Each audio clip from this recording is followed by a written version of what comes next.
What are your views? Has your views changed on mixed people, right? Because, you know, people will say even if you have a drop of black blood in you, you're black. I do the one parent rule. Okay. So for me, if one of your parents are black, you're black. Okay. Take Drake. If he identifies as black full time, he black.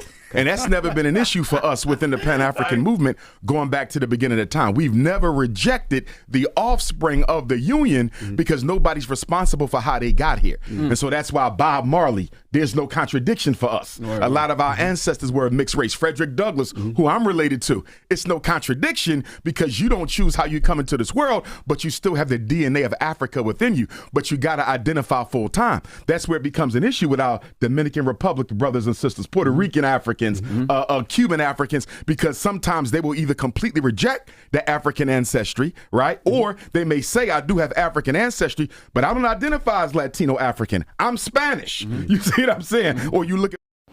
Now, just to inform y'all guys, Frederick Douglass' second wife was a white lady. So will Mr. Omar consider Frederick Douglass as bunny hopping since he married a white lady? Second, per the internet, his white wife was very involved in women's rights in the late 1800s.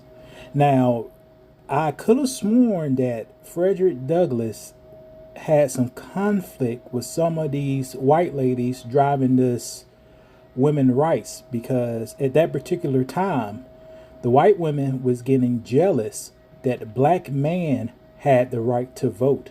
So was Frederick Douglass married to the enemy of other black men?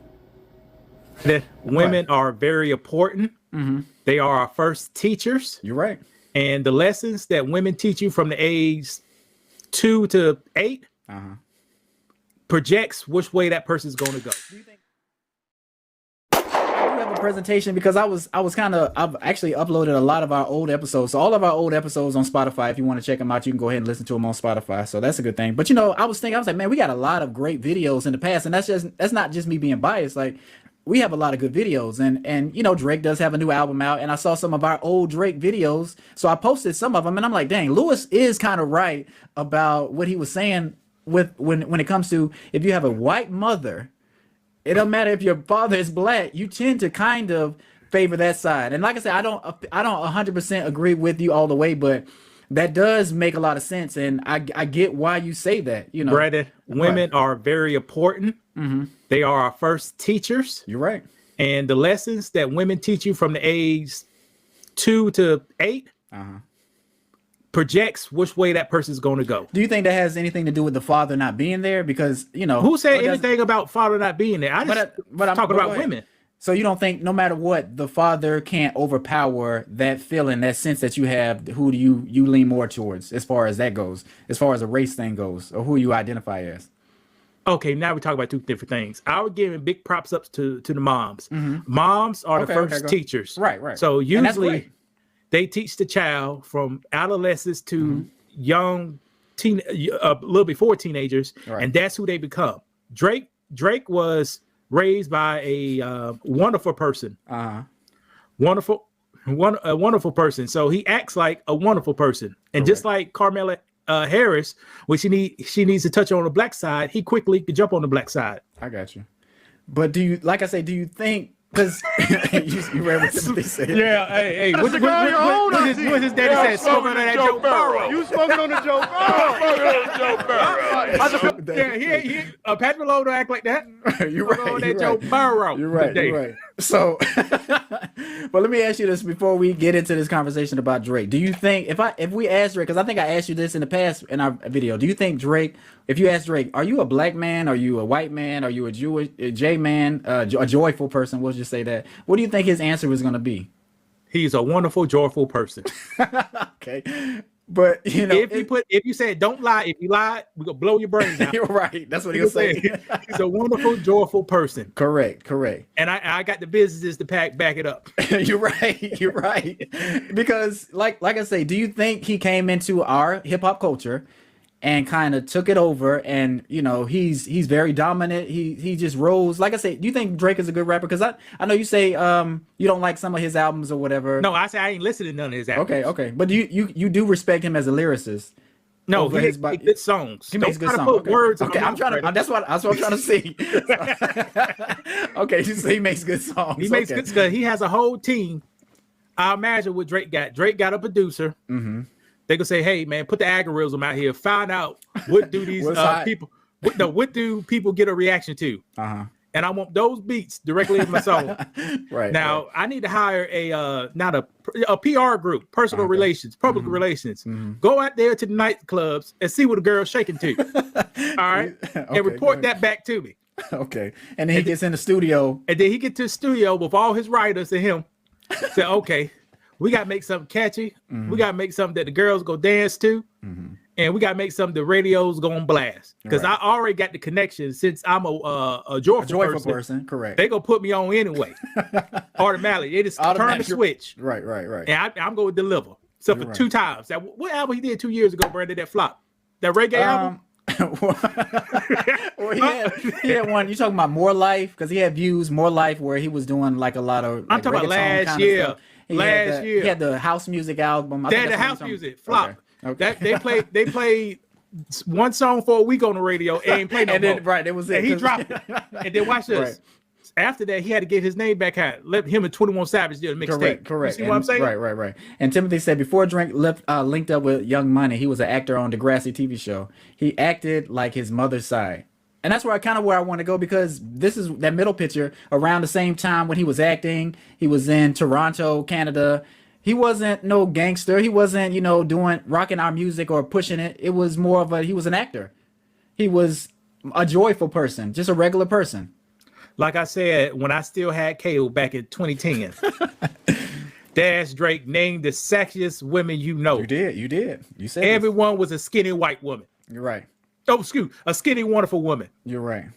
But now he's in our culture. Now they ask him, "Oh yeah, I love BBW, right? He loves strippers, and that's his type." He says.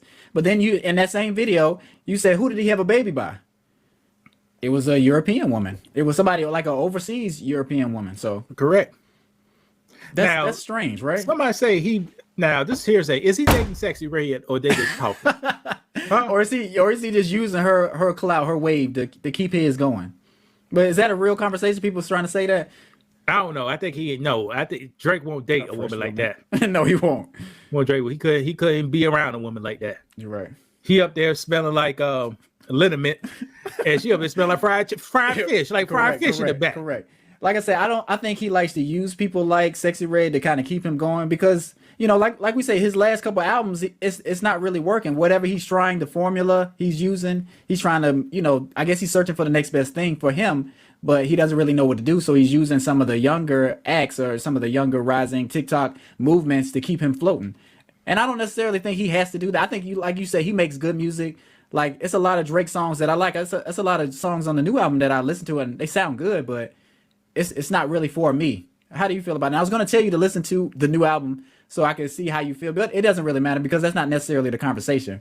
I was just talking about whether he feels like he's a beautiful man, a joyful man, or a wonderful man.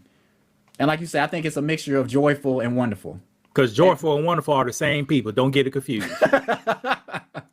And if you go too much into, if you're Drake, if you go too much into the beautiful territory, you're not going to be able to reach certain levels that he's reaching. I think he knows that, and he has people in his camp that tell him, like, look, don't do too much of the urban stuff. And that's one of the reasons he didn't beef with Pusha T. You remember he had a beef with Pusha T.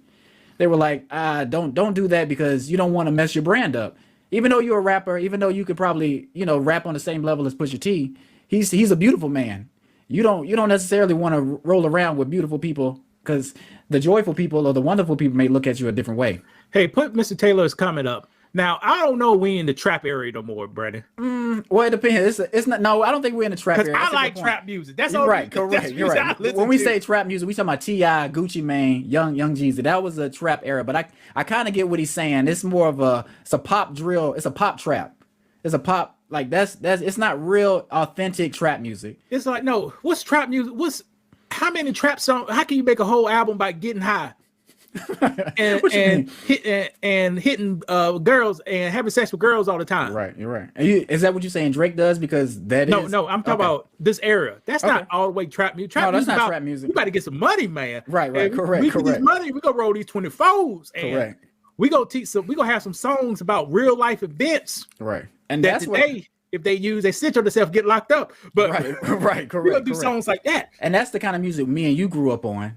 But let me switch to somebody else because we did grow up on this artist too. Hold on. And you ready? Yeah.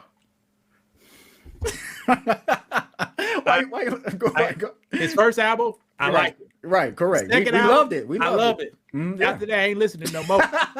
So what happened? My name is Louis, and I'm just came to let you know that I have the best financial book for Black people on the market today. This book is designed to help you with things like student loans, housing, employment, and also create income streams so you can support your family and provide security for everybody around you guys. This book is Black owned, and I use a whole lot of Black companies making this book. This book is available on the link below. Make sure you check it out, guys. Check out my reviews. As of today, every person who read my book gave me a phone call about how great the book is, guys. Don't miss this great opportunity to earn some Black magic, guys. And it's a quick read and it's entertainment. Look at it. I got strippers in the name. But the book is called From 0 to 200K. You can check out this book with the link below. Have a good day.